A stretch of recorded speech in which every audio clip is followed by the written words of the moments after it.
Hi there! At saya-saya dito. Nandito tayo sa Glasgow, Scotland. Barrio Fiesta, dami-dami, libo-libo ang tao. Pero we have two nurses sa katabi ko. Anong name mo? Geraldine Do. Ikaw? Imelda Ju. Ikaw ngayon, nasubukan mo na ang MXT before. Opo, matagal na. Capsule, yung coffee. Pareho. Nagdadala ka here, ha? Opo. But you want to introduce it kay Ma'am Imelda. Opo. Ma'am Imelda is a nurse. Ngayon, nagwo-work siya pero retired na. Pero here, Nursing home. nursing home. So, yung mga may edad na ang tinaalagaan mo. And we don't want na siyempre magkaroon ng sakit tulad ng mga nandun, ano? And that is why gustong introduce sa'yo yung MX3. At saka wala kang maintenance, right? So, yan ang maganda sa'yo, yung ating MX3 capsule, 500 mg. Alam mo, you can take it as your vitamin. Di ba nagba-vitamin ka? Yes. Ang kagandahan ng MX3 capsule natin, natural. At saka, Filipino. Tama, di ba? Filipino nga. Support the Filipino. Thank you! Thank you, MX3!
Programang Believable Stories ay hindi responsable sa mga opinyon o kwento na ibabahagi ng ating panauhin. Ang mga ito ay personal na pananaw at karanasan ng panauhin at hindi sumasalamin sa paninindigan ng estasyon o ng programa.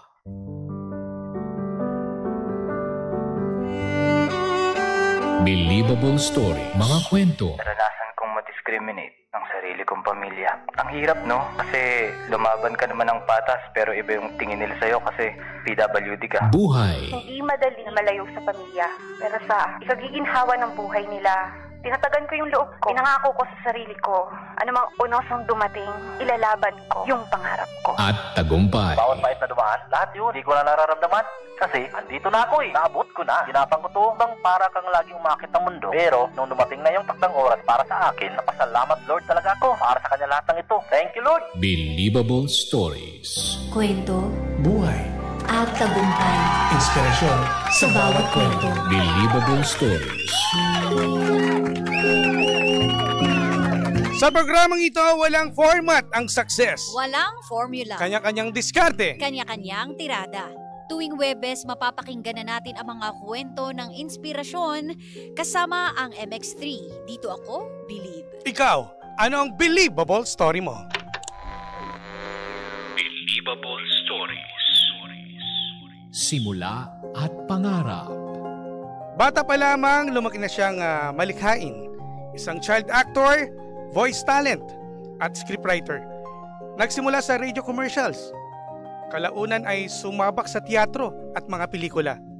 Pangarap niyang makamit ang talento hindi lang para sa entablado, kundi bilang paglilingkod din sa Diyos at kapwa. Pagsubok at pagbangon. Sa kabila ng tagumpay sa mundo ng sining, dumaan sa panahong tila nawala ng saysay ang lahat. Naranasan niyang mapagod, maligaw at mawala ng direksyon. Sa gitna ng dami ng proyekto, hindi niya naiwasan ng panghihina sa pananampalataya hanggang sa bumalik siya sa kanyang unang pagmamahal sa Diyos. Sa mga panahong walang katiyakan, siya ang naging gabay at sandigan. Gabay at pundasyon. Ngayon ay aktibong tagapaglingkod si Mark sa mga simbahan at organisasyon, gamit ang kanyang talento bilang guro, direktor at tagapagsanay sa mga kabataan. Bukod sa kanyang pagiging artist, isa siyang tagapagturo ng biblical financial stewardship at career design. Balik loob at buong-buong pagtitiwala sa Diyos ang naging pundasyon ng kanyang pagbabalik tanaw at pag-abante sa buhay. Sandigang banal na salita. Ang kanyang pinangahawakang salita mula sa John 11 verse 35, Jesus wept, and 1 Thessalonians 5:16, rejoice evermore. Mga bangga, kinang ng pananampalataya at tagumpay. Makakasama natin ngayon si Direk Mark. Direk Mark, magandang hapon. Hi, Direk! Hello, hello, hello! Magandang hapon sa lahat na nakikinig ng Energy FM. Yun ang energy. Kailangan mag-level up eh. Yes, tama, Energy Direk. FM to eh. Diba? So, Alam mo, isa sa malaking karangalan po na kayo po yung aming makasama sa aming programa na direktor to. Oo, partner, di ba? Kinabahan ako nung sinabing audio level. Oo. Bigla akong pangarap ko pa naman talagang mapasok din sa teatro eh. Ang taray. ano be? Magkakwentuhan lang tayo dito. Thank you, Direct Jimbo and DJ Jimbo and DJ Sheena Yan. for inviting Pwede po me. mag-direct. Pwede why rin not? po. Bagay din. Kamusta po ang pagpunta niyo dito? Hindi ba kayo na traffic? Hindi, well, awan ng Diyos, no? Of course, a friend brought me here. Pero the weather cleared up a bit kasi kanina umaga. Grabe. No? Even yung mga estudyante doon sa isang school where I'm working for, no? Na-cancel yung classes, di ba? In the morning. So in the afternoon naman, the weather was much clearer, no? Sana naman tuloy-tuloy. Shout out sa lahat ng mga taga Philippine College of Criminology. Wow, Si Direk hi! nandiyan. At ako, pag hindi kayo nanood, yari ang grades ninyo. Mamaya tanungin natin kung anong klaseng professor kasi. Oo. Pero bago natin pag-usapan yan, eto muna, talakayin muna natin. Siyempre, bilang nandito na rin si Direk, isagarin na natin, partner. Ako naman, partner. Yung pagsisiyasat. Pagsisiyasat talaga. Ayon sa ating mga lagi. researchers. Okay. Kamusta naman po ang childhood ni Direk? Okay. Sandali ha. Okay. At teka lang ha, bago umalis, shoutout lang sa mga taga-Gospel Jam, si Arla, at si Micah, at si Christian. Hi! Sige. From the very beginning, my childhood has not been normal. In the sense na parang nakikita ko nga parang simula pa lang mukhang meron ng hadlang or merong kaaway na because I've been very sickly. In fact, when I was born, I was a blue baby. Ito po yung linabas ang bata na hindi Humihinga. Okay. correct? Opo. Hindi tumitibok ang puso ng maayos, no? And I had to be incubated, and so I survived, no? Pero hindi daw ako umiyak nung pinanganak ako. So, parang usually, yung mga ganun, tawag nila miracle baby. Yes. Tama. Expected nila, maybe up to 2 years old lang ay ganun. And true enough, labas-pasok din po ako sa ospital during the early days of my life, no? Now, looking back, parang from the very beginning, meron ng, for lack of a better word, I don't want to supernaturalize everything, pero parang meron ng attack on me, na parang sirain ako or something, no? But thank God I survived. Buhay na buhay po ang lolo nyo hanggang ngayon. Pero Direk, yung trabaho ng parents nyo noon, Okay. anong buhay nyo noon? They were both educators. I come from a family of educators and lawyers, no? So ang aking mother, no, both my parents actually were educators, but my father was also a businessman, no. So batang-bata pa lamang, mahal na namin ang edukasyon, ang knowledge. Ang umuulan ng libro sa bahay namin. Mga encyclopedia pa. Encyclopedias. Hindi kami mayamang pamilya, no? Simpleng pamilya po kami. Ngunit ang mother ko, who was a public school teacher, pag-iipunan talaga niya to provide us with the best books. Eventually, fast forward, both my parents became American citizens. So tumira rin ako sa San Francisco, California. Kaya pala may accent For si... mga ilang taon din po ako doon, no? Pero lumaki kaming napaka-simple na pamilya, pero gutom na gutom sa pag-aaral, sa karunungan. We just love to learn. I would read and read and read. Grabe, mas gusto ko pang magbasa kaysa makipaglaro sa kalye. So, bata ka pa lang talaga, mahilig ka na magbasa. Weird na ako. Ayun. Weird na ako. Kasi diba, sa ano natin sa kanya, malikhain na siya nung bata pa lang. Oo, ganun kasi yun yung mga malalawak yung isip. Ano? Yung tipong pag tumingin ka sa paligid, feeling mo nasa labas ka ng mundo. Or merong mga implementation ng nanay mo, tatay mo, talagang kusa, ikaw lang talaga. I think, oo, pero both my parents kasi are also creative people, no? Pero halos lahat kami magkakapatid eh. Mahilig sa arts, na mahilig sa singing, no? And then, I would be writing stories at a very young age. I would be writing songs. Tama ka, Jimbo, yung parang, yung pagkamalikhain, no? Parang, dapat nga, i-encourage nyo yung mga bata, sige lang, magsulat kayo, kumanta kayo, allow the creative flow to just continue. So, thank God, yung aking mga magulang ay very supportive doon. And I remember my father, my dad, dadali niya ako sa opisina niya at itatayo niya ako sa kanyang mesa or something at magpe-perform ako sa mga tao sa opisina. Bata palang entertainer na. Correct, oo. So, tatanungin nila, what do you have for us today, no? Minsan, kakanta, magde-declaim ng poetry, ganon. Gusto ko na mag-perform. And of course, yung mga family reunion na nahahasa yung performance. So basically, yung pamilya ko, the Aranal family, the Poncelan family, mga may hilig talaga sa performance. Yan. Ang dami, no? Kumbaga, naging child actor ka pa. Oo, ang dami mong ganap. Lahat ng mga kabataan nangangarap na maging ganyan, na mapasok sa pagiging artista. Dinawin ko lang yung pagiging child actor. Ako ay lumabas sa Captain Barbell Boom na pinagbidahan ni Dolphy. Papanood ko. Iba-ibang Captain Barbell pero yung kay Dolphy na ang kanyang leading lady si Lotiski. Yon.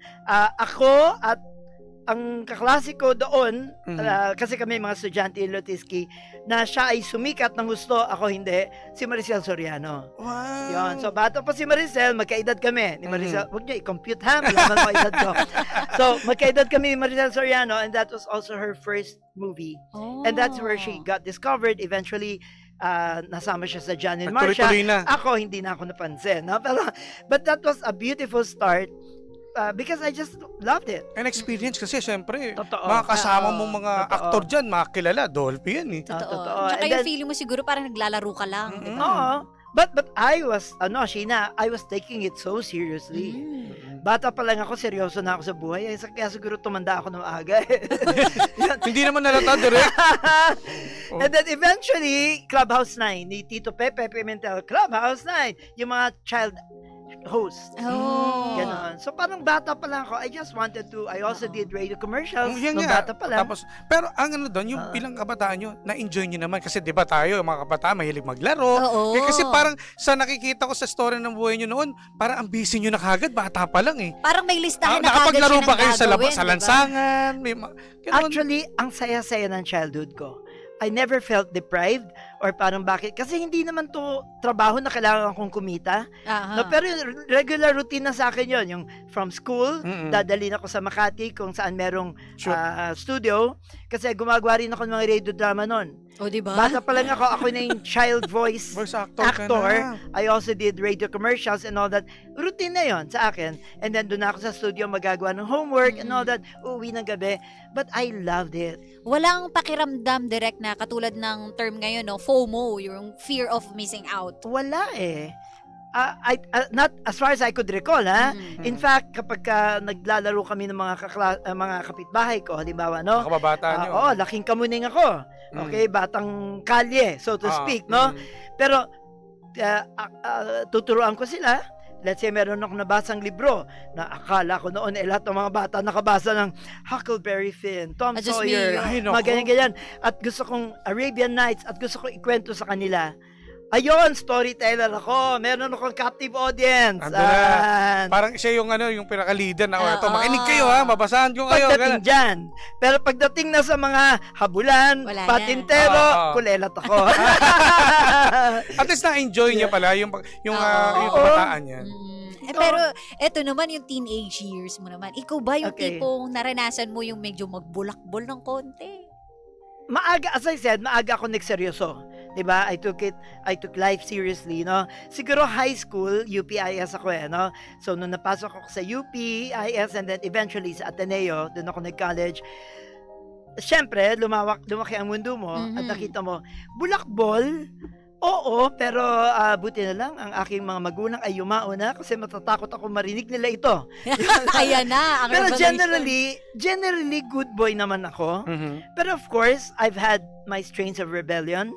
No, pero siguro kasi rebellion, wow, grabe ano bang pagka-rebellion. Parang hindi naman, matipong nagkakating klase. Mga normal na mga kabataan na hindi naman pang gangster, mga hindi papasok sa school, pero pupunta sinihan. Hindi. Sa library, tumatambay. Ay, grabe.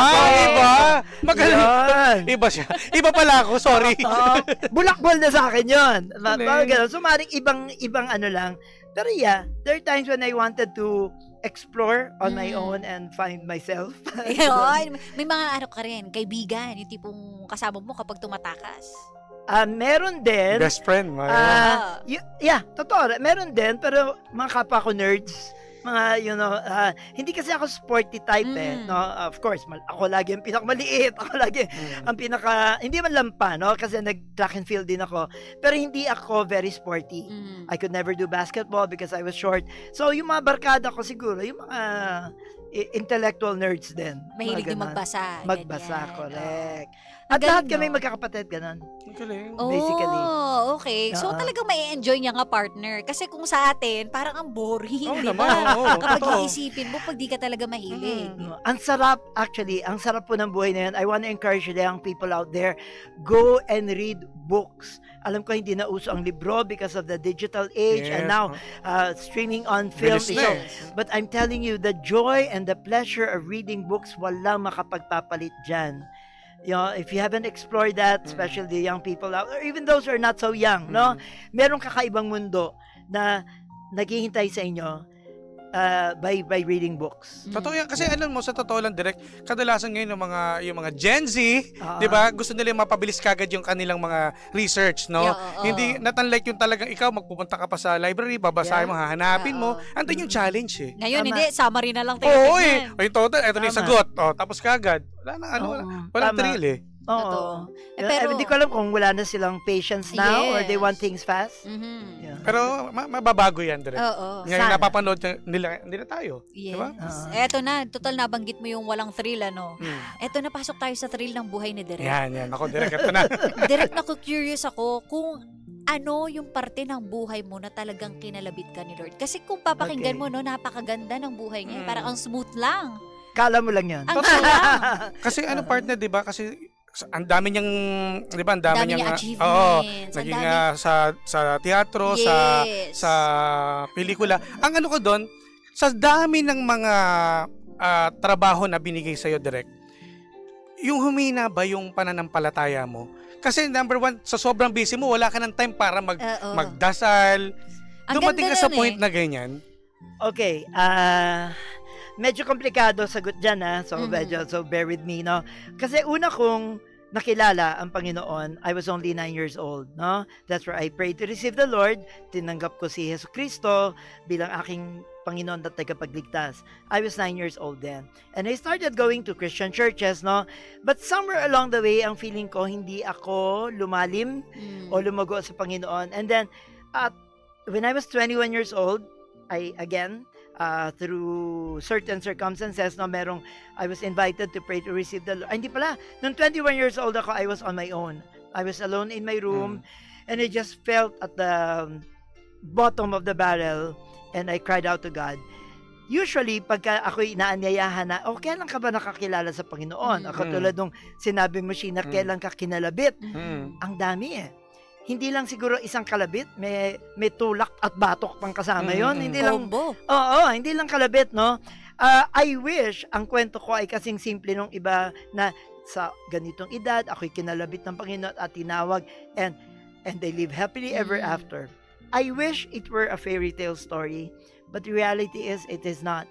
For many people, mahabang journey yan At yung journey yun, may mga pagkadapa, may mga lugmok na hindi mo alam sa kapupunta. Parang you're just standing still with nowhere to go. At minsan biglang bubulusok naman ang buhay mo. parang roller coaster ride, no? So, 9 years old, yeah, and God had been protecting me.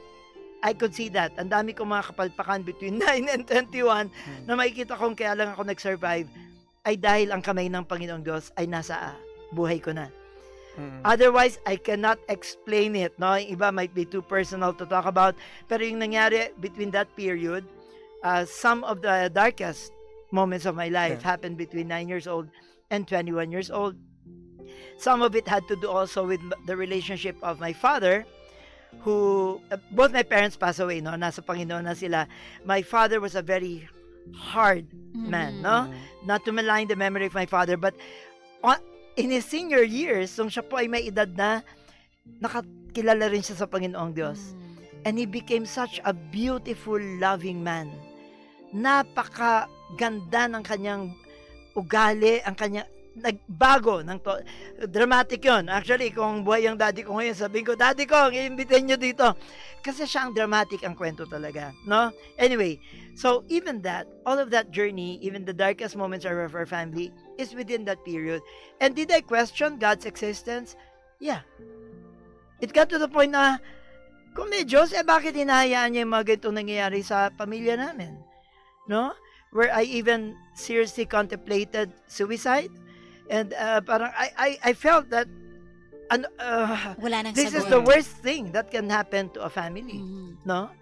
Mas kanino ka ba close, direct? Sa tatay mo or sa mother mo? I would say sa mother ko nung una, kasi mother ko parang napaka-perfect. Ito yung sumbungan kapag may problema ka. But totoo rin naman na extraordinary ang MX3. Yes! Extraordinary din naman talaga ang mother ko. From the very beginning. Doon sa aming syudad, sa community namin sa Kamuning, para siyang santa because she was the president of Legion of Mary at the time, and kapag siya gumagawa ng mga ministry work, raising money para makatulong sa mga nasunugan, talagang ang daming tumutulong. Napakabuting tao ng mother ko. Eventually, she became a born-again Christian, but that's another story. So, I would say mother ko. No? And I even got to the point, kinaihiya ko po ito ngayon pero sasabihin ko na, I even got to the point where I hated my father. I blamed him for everything I see in myself na pangit. Halimbawa, may na-realize akong pangit, ugali ko, nako, sa daddy ko to nakuha. Minana ko to, kaya ako ganito, kasi ang sama-sama ng ugali ng tatay ko. Ganon. Everything wrong in my life, whether that was fair or not, no, I don't think it was fair. Talagang madaling isumbat sa kanya. At nagkaroon kami ng isang malaking away nung kami nasa America, in San Francisco. My dad and I had a very big fight where lahat ng sama ng loob ko ay binuhos ko sa kanya. No? Fast forward, nabanggit ko na rin kanina, he became a changed man. When God touched his life, may edad na siya nang nangyari yon. Hindi ka maniniwala kung dramatic talaga. 360 talaga, no? Grabe. He was an alcoholic. When he gave his life to Christ, he never touched a single drop of alcohol. He would curse. Palamura siya. He had temper issues. Grabe ang kanyang galit, no? And all that. But when he passed away, siguro, I would say the last 15 years of his life, napaka-gentle na tao, napaka-mapagmahal, napaka-mabait at mabuting tao. And I thank God na nakita ko yun. Oo, buti na witness mo. Nakita ko yun. So, going back to your question, Jimbo, kanino ka ba naging close? Siguro at the end of my life, naging best friend ko ang daddy ko. Sa huli, no? Yeah. Naging best friend ko siya. Kasi hindi ka sumuko at inisip mo na magbabago to at malalaman niya. At hindi rin ako sinukuan. Yes. Kasi ako rin naman, bad boy. I was a bad son. Direk, may tanong ako. I was a terrible son. Direk, ito ba yung time na, sabi mo kanina, ito yung nag-attempt ka ng mag-suicide? Ito ba yun? Much earlier pa than that. I'm bad with timelines. Na rin pala na, basta, between ages of 9 and 21 years old. Ganyan. Anong... wait. Clarify ko lang, not necessarily attempt, but contemplated. Okay. Yung pinaplano mo na. So, pinaplak mo. Okay kaya ganyan. to. Meron na akong script kung paano ko gagawin. During that time, wala ka bang pinagsabihan ng mga kaibigan mo sa mga problema mo? I can't remember exactly at that time. O sinolo mo lang? I think sinolo ko rin eh. Yun ang isang mali ko. And totoo, I got disconnected from the church. No? The church is not being a religious thing eh. Na, ikaw ba nag-church ka? Hindi ka nag-church. Okay. The church is a community. It may not be perfect, but that is your support community eh. Pag na-disconnect ka sa iyong komunidad, ang hirap talaga to handle the struggles. That's why if there are people out there, maaring kilala nyo ang Panginoon, no? Pero parang nagsasawa na kayo sa church or maybe may nakita kayo sa simbahan na discourage kayo, na dismaya kayo. Hindi perfect ang church, but guys, you need that. Totoo. Kailangan mo ng support system eh. Correct. Hindi natin kaya sa buhay na to pag wala kang support system. Akala kasi nung iba, no, parang kailangan lang magbe-pray ka, attend ka ng church. Pero yung relationship kasi. Totoo. Yung ibinigay mo yung loob mo sa taas kay Lord. Tama.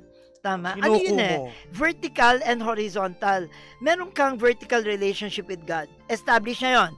Ano man mangyari, ikaw ay anak ng Diyos at kahit salbahay kang anak, anak ka pa rin niya. Tama. Once isinuko mo ang buhay mo kay Jesucristo at nanampalataya ka na siya lamang ang iyong tagapagligtas. Pangako sa Bible yon. You have that vertical relationship.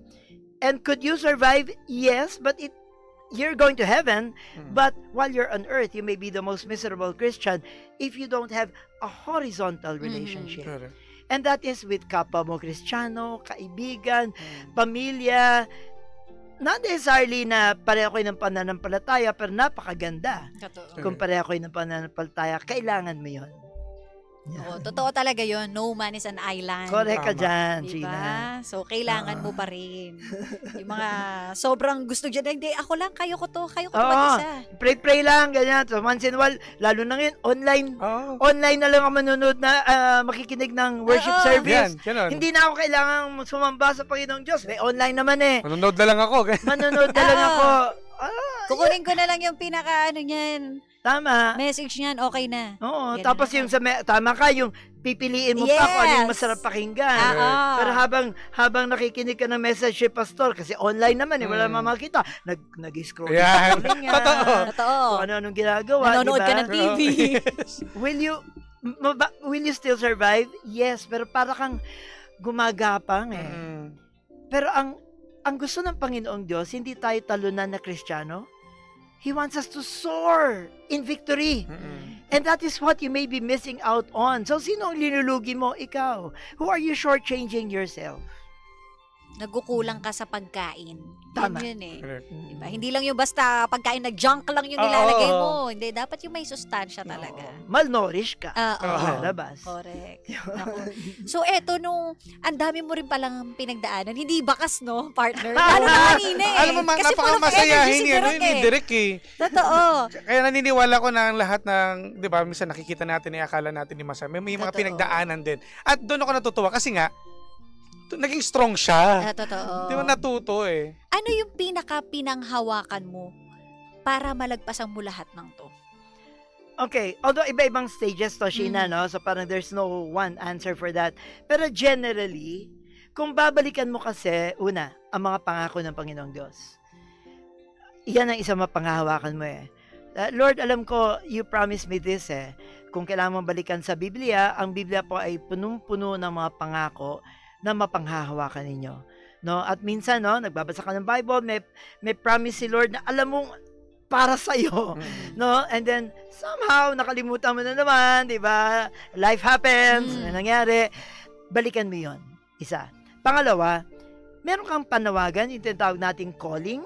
Although parang calling, para lang bigat. Ang bigat, para lang yan sa mga pare, pastor, misyonaryo, anumang panawagan ko sa buhay. Ang bawat isa sa atin ay mayroong calling. Ito yung specific design. What is Jimbo designed to be? What is Sheena designed to be? Pag nahanap mo, ano yung disenyo sa iyo ng Diyos? At natagpuan mo ano ang panawagan. Kasi tayo dun eh. Your design is always connected to your calling. The reason why God designed you to be like that, the reason why noon pa, love na love ko na ang arts, ang singing, kadikit yun ang calling ko eh. Once you find your calling, I don't know when it will happen. Ay, buti kung bata pa lang tayo, alam na natin calling natin eh. Sana, no? Sana all. Pagkalabas mo pa lang sa sinapupunan, alam mo na kagad, pero hindi po ganun kasimple eh. Tama. Pero for those of you who have found your calling, go back to that. Kasi kahit grabe ang dagok, ang distractions sa buhay, pagbabalikan mo, sandali, ano ba yung panawagan sa akin ng Diyos? May babalik ko yon. And again, it could be you're being a radio host. That could be your calling. So if you look at it na, hindi lang ito trabaho. Ako ay may ginagampanang papel para sa Pilipinas, para sa buong kaharian ng Diyos, may papel ako. It may not be clear, then you can be faithful, magiging tapat ka sa panawagan sa iyo. Kahit gumagapang ka na papuntang trabaho, gagawin mo pa rin, it will be worth it because it's your calling. Ang ganda nun. Ang ganda nun. Gandang motivation. Kunin nyo yan mamaya at ilalagay natin sa reels natin yan. Sa mga panahong lumalaylay ka, partner. Di ba? At saka habang buhay, hindi naman huli pa ang lahat eh. Pwede pa pagbalikan eh. Yes. Hindi ka naman excited sa buhay araw-araw. Oo, tama. Sa totoo lang, no? Kami dito, malalakas kami tumawa at mukhang Energy FM talaga to. Pero, anong tawag doon? Real talk. Ayun. Yes. Alam ni Derek, Gen Z na si Derek, eh. May mga times ni ayaw mong bumangon sa kama. Tama. May mga times gusto mo nang, pwede ba? Can the world stop? Yeah. Pwede ba tumigil mo ng mundo? At gusto kong bumaba sandali at magpahinga. Tama. Real talk, that happens. But when you realize, wait, I am contributing something important to this world, kailangan kong bumangon. Kailangan kong bumangon. May papel ako. May papel ka. May ambag ka sa buhay na ito, sa mundong ito. Hanapin mo ano yung ambag mo. Yun. Yun ang dapat mahanap. Totoo. Diba? Ang ganda nung kaninang sinabi rin ni Direk, diba? Yung nabasa natin dito, no? Na wala ng direksyon, pero isa siyang direktor ngayon. Oo nga. Diba? Para dapat ginawa kong title yun. Oo. Nawalan direksyon, isang nawalan direktor. ka ng direksyon, isang direktor na ngayon. At syempre, patuloy na nabubuhay. No? Sa gabay ni Kristo. Yun yung maganda. And saka, gusto natin yung hanapin mo, di ba, yung yung purpose mo dito. And iba-iba yung pagkakagawa sa atin. Tama. Na we are God's great masterpiece talaga. Tama. Diba? By the way, banggitin ko rin, since amin nawalan na direksyon, no? May mga tao rin kasing ginamit ang Panginoon para sa akin, sa buhay ko. No, I may not be able to shout them out now, no, for privacy. Pero may mga tao na patuloy na naniwala sa akin. One particular guy, alam niya na I was going through depression. At ang sabi niya, Mark, gusto mong magbakasyon sa bahay ko? In-offer niya yung kanyang vacation house. Sinundo niya ako, dinala niya ako doon.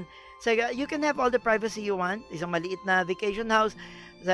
Yung mga katulong niya, dadalan lang ako ng pagkain araw-araw. Wow, sino ba tatanggit sa offer na yon? Ang bait naman niya. Ang bait-bait niya. Hindi niya alam ang pinagdadaanan ko.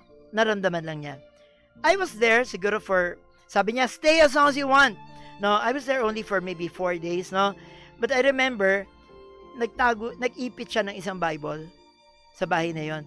At that time, guys, kinahihiya ko po ito, ha? I'm not proud of this moment in my life. But at that time, ayokong buksan ng Bible. Ayoko. Makakita ko ng Bible, I was averse to it. Nagtago siya ng Bible sa kwarto niya. Bakit mo iniwasan? At that time, I had so much bitterness against God, against life in general. Although I was not directly blaming God, kasi karamihan naman noon, nakakahanap ako ng ibang sisisihin. But indirectly, kung mahal ako ni Lord, di naman niya hihayaan to eh. Yung mga ganon, na justification lang naman natin yun, guys. Alam naman natin, minsan problema natin, tayo rin gumawa. Di ba? Real talk na. Sisisihin mo ang Diyos, pero ikaw rin naman ang gumawa ng problema mo. Dahil tayo ang sawail, tayo matigas ng ulo, winarningan na tayo, tuloy ka pa rin dyan. O yan, ginusto mo yan. Go na. Nakakaano rin din, yung di ba dati sabi nyo, dumating sa point na nag-iisip ka na gusto mong mag-attempt ng suicide niya. Tingnan mo, hindi ka pinabayaan ng Diyos. Exactly. Kasi sa mga iniisip mo, natutuloy ba? Oo. Diba? At nagpapadala siya ng instrumento. Correct. So, recognize yung mga instrumento na yon. They could be a friend na maaaring hindi kayo masyadong close, hindi ko naman best friend yun eh. Kaibigan diba, ko. Pero nag-offer. Nag-offer siya sa'yo na. So, there could be people whom God is using to touch your life. Don't shut the door. Correct. Don't shut the door. Keep your doors open. Because for all you know, padala yun ng Panginoong Diyos. At the same time, dapat meron ka ring wisdom and discernment para alam mo rin sino yung mga pinapadala ng kaaway. The same way, ang Diyos maaaring magpadala ng tao sa buhay mo para matulungan ka. Is this person, ang kanya bang influence sa'yo, is it making you a better person? Is it making you more hopeful? No, mas gumaganda ba ang pananaw mo sa buhay? O ito ba mga taong ito ay lalo nagpapadilim ng buhay mo? Dapat may discernment ka rin. Know when to close a door and when to welcome people in. Pero payo ko, maging bukas, wag isara ang Correct. puso. Ang bottom line nito, Derek, yung pag ikaw may problema tayo, huwag natin suluhin. Tama. May mga solusyon. Tama. Ibukas nga natin ang mga mata natin na nasa paligid lang sila. Tama. Huwag natin silang idamay kung may galit ka, binibintang mo kagad. Hindi mo alam na sila pala yung tutulong sa'yo. Meron ako, balikan ko lang konti yung sa father ko, ha? Kasi related doon sa sinabi ni Jimbo ngayon. Sige po. Hurt people, when you are wounded and you did not heal, the tendency is you will bleed to the people you love. My father was a wounded man, and he did not have a chance to heal until his old age. And because he did not heal, yung mga sugat, maaring bumukas anytime. Analogy lang po ito, no, of course. And who do you bleed onto? To the people who love you. Ang pinaka masasaktan mo, kahit hindi mo gusto, hindi naman, I'm sure, hindi naman ginusto ng father ko, nasaktan kaming mga anak niya. Pero, naturally, ang iyong sasaktan ay yung mga taong mahal ka because you did not heal properly. So, if you are a wounded person, seek healing. Of course, absolute healing only comes from God. May mga temporary healing from friends. Sinasabi ni Jimbo na meron kang tatakbuhan, totoo, temporary lang po yun. Yes. Parang linagyan lang ng band-aid, sandali, ang iyong sugat. But if you don't seek healing, eventually, you will bleed. Magdudugo muli ang mga sugat mo. At ang nakakatakot po dyan, you will bleed on people who love you. Buti kung people who don't care for you. Diba? Pero it will be people who love you. That is what happened to my father. So, I don't blame him at all anymore. I have completely forgiven him and I completely understand him. He was not a bad person. And as I told you, di ba, nung nagbago siya, wow naman, talagang talo pa ang maalaala mo kaya, whatever kwento, no? Pero, he was also just trying his best. Kung ano yung kanyang pagpapalaki, yun ang nadadala natin. Itigil na natin yun. Wag natin ipasa sa ating mga anak. Break the generational curse. Correct, Sheena. Curse yan eh. Pero wag na nating ipasa. Kung may opportunity kayo, wag nyo nang dalhin sa inyong mga anak. Yun ang maganda doon. No? Hurt people, hurt people.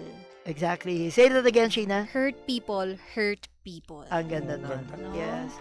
Without you even knowing it, that you're hurting people. Kaya, kung nakikinig ngayon yung father mo, ano ang message mo sa kanya? Kasi tsaka ngayon, sa nangyari sa buhay nyo ngayon, Direk, napakadami mo ng pinagdaan at naging strong ka ngayon. Ang dami mga projects ngayon. Oo. Eto na. Okay. Actually, I had a chance to tell him this nung buhay pa siya. On his deathbed, alam namin na mamamatay na siya, maaring ilang... Kasi biglang muntik-muntik ka na mukhang ilang araw na lang si daddy, tas lalakas ulit, nagkaroon siya na gano'n. Anyway, during one of the times, ako ang bantay sa ospital. Okay? So, syempre, alam mo yung magulang mo ay maaring konti na lang panahon sa inyo, you try to do everything to cheer them up. My father loved worship songs. So, kakantahan ko ng mga awiting papuri, ganyan, pagsamba. And you talk to him. Of course, you assure him, Dad, don't worry about us. Hindi kami mababaon sa utang dahil sa pagkaka-hospital mo. You assure him of things like that. No? We'll be okay. Mommy will be okay. We'll take care of her. During one of the moments, sinabi ko lang ito, Sheena, and this is what I would tell my dad if I were to, let's say, I would meet him again in heaven. Dad, you remember when I said this? Sinabi ko lang ito to make him feel good. Sabi ko, Dad, if I were to live my life over again, and if I could choose a father, I would choose no one but you. If God will give me a chance to restart my whole life, no? Kasi naniniwala tayo sa mga ganun minsan sa mga multiverse, no? Pero, okay, theoretically, kung kaya kong bumalik, wala akong pipiliin na ibang ama kundi ikaw. I said it to make him feel good. I wasn't even sure if I meant it. But when I said it, nung lumabas sa bibig ko, by golly, I meant it. All of a sudden, something was released in my heart. Gusto ko magtatalon doon sa ospital. At gusto ko magsisigaw, I mean it! I mean it! Oh God, I mean it! Yes, everything that I am now because I had Him as my Father. And Lord, it's true. I don't want anyone else but Him. Whatever weaknesses, failures, sabi ni Jimbo, napaka-strong ko ng tao. I wish. I wish tama ka. Pero ano man ang nakikita ko maganda sa akin ngayon, dahil sa biyaya ng Diyos at dahil din siya ang naging ama ko. I wouldn't want to have any other life without Him as my Father. Pero nung linabas ko sa bibig ko, doon naging totoong totoo. Minsan po, kailangan mo lang sabihin. Even simple lang, Dad, love you. Tama. Na mami, o nga no, mahal ko na pala tatay ko. When you verbalize something connects to your heart, and all of a sudden, it becomes real. Unless, talagang sinungaling kang tao, hindi mangyayari yun. Pero kung tapat ka namang tao, magko-connect yun eh. So, to answer your question, I would tell my dad that, up to now, I don't want to have any other father but you. Wow, Ang sarap nice. pakinggan, no? Nakakatuwa rin si Direk, no, na talagang tama naman din sa mga hindi showy sa mga magulang, no. Isa pa to, yung mga kabataan natin ngayon. Pag sabi mo, I love you, Dad. I love you, Mom. Oo, love you. Napaka-simple, pero alam mo yung ramdam ng mga magulang natin yung pagmamahal ninyo eh. Totoo. Kahit mo kung i-reject nila. Kasi maaaring hindi rin sila sanay doon. Oo. Sa Minsan mga uncomfortable PTA, diba? sila sa ganun eh. But it's okay. At least, di ba sinabi It's mo? okay. Break that barrier. Yes. Kung meron mang barrier, matuto ka na yakapin ang iyong mga magulang. Tapos ano nangyayari kadalasan? Panay pagsisisi tayo pag wala na sila. Tama. I wish I would have done this when they were still alive. Diba? I wish panay regret tayo. God does not want you to live a life of regret. Yan. Aww. Yung hugot talaga sa tatay eh. Diba? Ang sarap balikan, no? Yung mga pinagdaanan mo sa buhay. And then finally, eto na, slowly. And hindi naman natin masasabi na perfect na ngayon. Diba? Dahil syempre habang nabubuhay May mga tayo, challenges pa tayo sa buhay. everyday. Yeah. May challenges. Yeah, kaya mahal na mahal ko rin ang teatro eh. Parang dalawang ginamit, dalawa siguro ang magiging babalikan ko na naka-save sa akin, no? So to speak, no? Of course, it was Jesus Christ who saved me and I became a child of God because of my faith in Christ. Pero pangalawa ang teatro. Pangalawa ang sining. Because of the arts, I found myself. Because of the arts, I learned to just let my creativity flow at mas nakilala ko ang sarili ko. No? Kakaiba po ang disiplina na ibibigay sa ng teatro. So I would encourage anyone out there, hindi lang young people, no? Lahat, naniniwala ko, lahat dapat sumubok ng teatro eh. Try theater at least once in your life. If it's not for you, don't go for it. Ako, I did it as part of my profession, no? Pero iba po ang teatro eh. Mas mayroong mabubuksan sa puso mo na kakaiba pag ikaw ay magsining, mag-arts. Direk, naka-line up na kami dalawa ni Sheena, ha? Yes. Kanina nagbigay siya ng message sa father niya. Yes. Sa mother niyo naman, Direk. Okay. My mother had always been my role model. Okay? One of the moments kasi na hindi ko makakalimutan tungkol sa mother ko, no? As I said kanina, di ba nagbigay ako a little background, para siyang santa-santi, para siyang santa. Parang na-imagine ko nga nag-glow eh, no? No? She never spoke evil about anyone. Kahit kami, ay, si ganyan. Lagi siyang mayroong mabuting nakikita. Siya yung tipong, ang tawag nila sa probinsya, taga Laguna kami, no? Mga matatalas sa pananagalog. Malalim. So, sa Laguna, siya yung, ay, ang nanay mo, yan yung walang masamang tinapay. Yung ganyan. Yung parang everyone is good. That was my mom, even before. I never heard her speak ill of anyone. Totoo yan. Wow. Then she became a Christian, no? Meron siyang punto sa buhay niya na she was asked to share her life story. And again, background. She raised money for the poor. She helped so many. She was a catechism teacher when she was in Legion of Mary, no? A very, very sincere in her faith. when she became a born-again Christian at nagsalita siya sa isang maliit na fellowship lang, sabi niya, I now realize that all of my good works are just filthy rags until I came to know Christ. Sa Tagalog, ang lahat ng mabuting nagawa ko or akala niyang mabuting nagawa niya, lahat ito ay maruruming basahan lamang sa harapan ng katuwiran ni Jesus, the righteousness of Christ. And that's biblical. I'm bad with remembering verses. O guys, kung naalala nyo, anong Bible verse yun, ha? Comment. Pwede ba mag-comment? Mag-comment kayo kasi hindi ko maalala. Ang lolo nyo ay mahina sa memory. Pero yung all of our righteousness are filthy rags. When I heard my mom say that, it was just a regular Bible verse, pero wow! Because I know my mom. Napakabuti, napakabait na tao. At sinabi niya na ang lahat ng kanyang mabubuting nagawa noon ay maruruming basahan. Ay, nako, iyak ako ng iyak because I know my mom. Until she found genuine righteousness in Jesus Christ alone. Doon nagiging buo ang ating pagka-mabuti. Lahat naman tayo gusto maging mabuti, hindi ba? Lahat tayo. Unless you are a psychopath, siguro lahat tayo gusto natin maging mabuting tao. Pero hindi natin kaya maging mabuti on our own. The earlier you realize that, the Lord, I cannot be a good person. I am so palpak. I am so rotten and I'm depraved. That's why I need Christ. Nung nakita yun ng nanay ko, sobrang dramatic. So, ang daddy ko, from a bad person, alcoholic, womanizer, etc., bad temper, dramatically changed. My mom, who was a good person, now saying na ang kanyang mga kabutihan ay wala palang saysay kung wala si Kristo Jesus. Diba? Yung humility, partner, makikita mo. Sana all. Sana all sa Gen Z term, no? In fairness, ang dami ko natutunan ngayon, no? And sana yung mga nakikinig sa atin, pati yung mga kabataan. Mas lalo na yung mga kabataan. Oo, makaka-relate kayo dyan. Yung mga Gen Z, ang dami nating na-touch dyan na topics kanina. Ang dami na sabi ni Direk, nako, dapat matauhan na kayo, ha? Yes. At ang teatro. Maganda rin siya. Pwede ba ako mag-plug bago tayo maabusan ng oras? Yes. Maaba pa tayo, okay. I have a podcast. Please listen. It's called Cradlecast with 2 Ks. Kradlecast.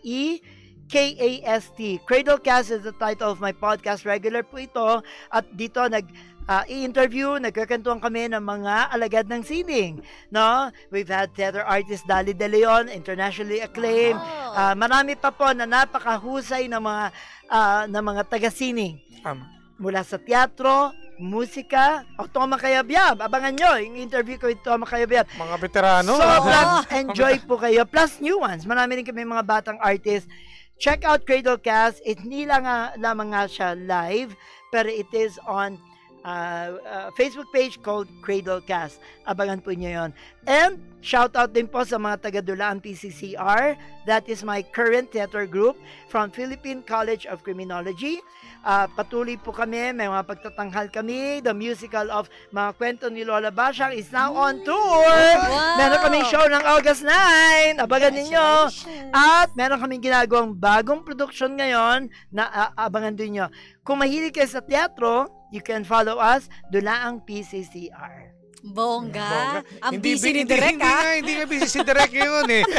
Buti nasingit pa nga na mapunta siya dito sa atin ngayon. Thank you, Direk. Salamat talaga. Kahit kinansel ko rehearsal ko to here.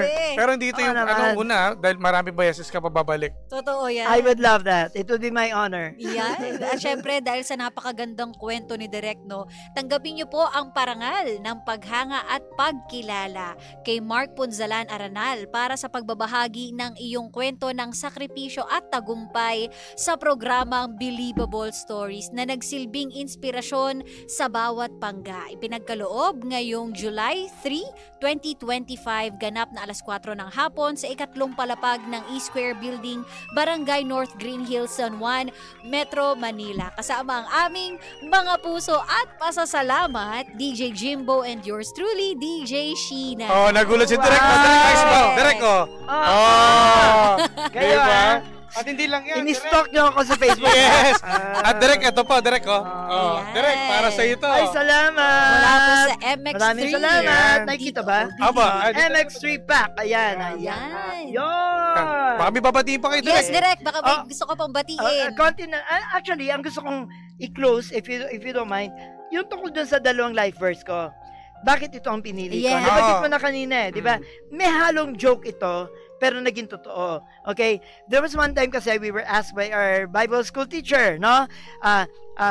Mag-recite kayo ng isang life verse. Syempre lahat, John 3:16. For God so loved the world that He gave His only begotten Son, that whoever believes in Him will not perish and have everlasting life. Memorize ang lahat. Ako, gusto ko bawal yon. Bawal na daw yung John 3:16. Di pinili ko yung pinakamaikli. Sabi ko, John 11:35, Jesus wept. Aba, pinagsabihan ako, akala na, kasi ayoko mag-memorize. Sabi ko, pinagalitan ako. Hindi, choose something else. Okay, the second shortest verse, 1 Thessalonians 5:16, rejoice evermore. It started as a joke, but eventually I realized those two shortest verses in the Bible could actually be connected. Because Jesus wept dahil siya ay lumuha, we can rejoice evermore. Pwede tayong magdiwang, magsaya ng walang hanggan. Because Jesus took our sorrows and our pain, we can rejoice. Because Jesus took became man for us, He could empathize even with our deepest pain. And because He paid the penalty for sin, we can rejoice evermore. Kung tayo ay masaya, so thank you, sabi ni Jimbo na ako daw lagi masaya. Yes. Okay, kung yung mga tao dyan na merong kagalakan sa puso nyo, never forget, if you found Christ, it is because someone paid the price, and that's Jesus. So, we can rejoice evermore because Jesus wept. Ang Galing ni ganda. Direk. Ang ganda niyan, Direk. Ang witty, pero pa ihugot. Mahirapan yung sockmate team natin na kunin yung mga Kaya nga, yung mga quotable ni Galing. Direk. Ako. Yun lang, Direk. Baka may, ano pa, okay na? Yung mga pahabol ka pa, Yung mga Direk. estudyante mo. Again, yung mga estudyante, hindi ko alam kasi yung mga specific na nanood, pero yung mga cast ng Paglilitis ng Serapio, hello. Mga cast ng Barangay Matimyas, hello. Cast ng mga kwento ni Lola Basyang, mga estudyante ko to from Philippine College of Criminology. Hi. Yan, hello. At from Gospel Jam. Gospel Jam will always be my second family. Andyan si Arla, si Micah, si Christian, at marami pang nakikinig ngayon. Yan. Require ko yung iba. Tama po eh. Ako, lagot ko yung grades pag hindi nanood. Charot lang. Maraming salamat, Direk, Mark, at sa mga so panggapon much, natin Direk. na nanood sa ating Facebook Live at nakinig sa radyo. Nako. Yes. Thank you. If it's okay with you, could we end this program with a quick prayer? Sige po. We want to pray for you, Sige po. the viewers out there, no? Maikli lamang po ito. Ang panalangin ay hindi po isang religious activity. Hinihinga lang natin ang ating puso sa Diyos. Panginoong Diyos, ipinapanalangin ko ang lahat na nakikinig ngayon. Hindi po aksidente na sila'y nakikinig, Lord. At kung hinipo mo sila, kung kayo ay nangusap sa kanila, hindi po namin alam yon, but they know it, O Lord God. Father, let the seeds planted in their lives bear fruit in the name of Jesus. At lahat po ng mayroong kabigatan na nasa puso nila, Panginoon, turuan mo kaming tumawag sa iyo at sa iyo lamang at malalaman namin na ikaw ang katugunan sa lahat. I also ask for your blessings upon Energy FM, upon this program, Believable, Lord. Gamitin nyo ang istasyon na ito upang magpadala ng more positivity in life, Lord God. It doesn't even have to be religious, but inspiring, O Lord, Father. And right now, I pray for that person who may be losing hope, at the brink of losing hope. I pray that you will just remind him or her that you love him so much, that you sent your Son Jesus to die for him. Yakapin mo ang taong ito ngayon habang siya ay nakikinig, sapagkat hindi po aksidente na nariyan siya. Sa pangalan ni Jesus, Amen. Amen. Ayan. Thank Maraming you, salamat, Direk. Direk Mark. Iba si Direk. Nag-overtime Thank you tayo! so much. Okay lang po. Maraming salamat, Direk. Again, sana po huwag kayong madala na bumalik ulit, ha? Thank you po, thank you. At syempre sa mga panggapo natin, ako, kung ikaw ay nakapakinig pa ngayon pa lang. Correct! Dalas-dalasan mo na dahil every Thursday and Monday po ang ating Believable Stories. Ha? Yan, alam Dahil, na. partner, sa programang ito, walang format ng success. Walang formula. Kanya-kanyang diskarte. Kanya-kanyang tirada. Kada Webes po mapapakinggan na natin ang mga kwento ng inspirasyon kasama po ang MX3. Dito ako believe. Ikaw, ano ang believable story mo?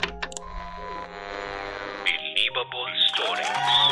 Mga Alright! partner, mamaya yung batian naman natin, ha? Yes, magbabalik tayo. Yung mga nagsaselebrate ng kanilang kaarawan ngayong araw, ha? Sige. Correct! Kaya naman tutok lang kasama niyo pa rin po nag-iisang pabebot na si Sheena. At ang inyong Jimbo Licious DJ, my name is Jimbo. Dito lang yan sa programang Believable Stories. Na same Pero iba! We are number 106.7 Energy FM. Bangga, huwag sabing radyo, sabihin mo!